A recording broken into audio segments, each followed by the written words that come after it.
Number 6. Number 6.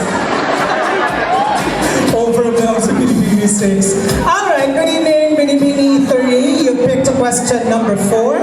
So here we go. What are your thoughts on the mental health challenges faced by young people today? And as a Binibini, how can you address it? Sa Filipino,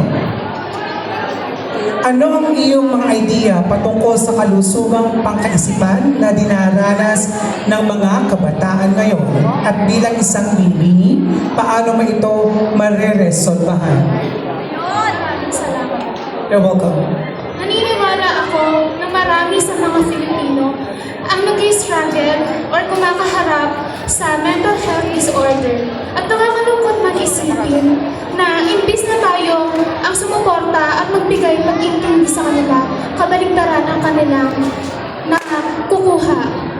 Kaya ngayong gabi, ako, si Jamila Diaz, hinihikayat ang lahat ng naririto ngayon na stop the stigma against the person who is struggling in mental health disorder. Thank you. And you're very much welcome.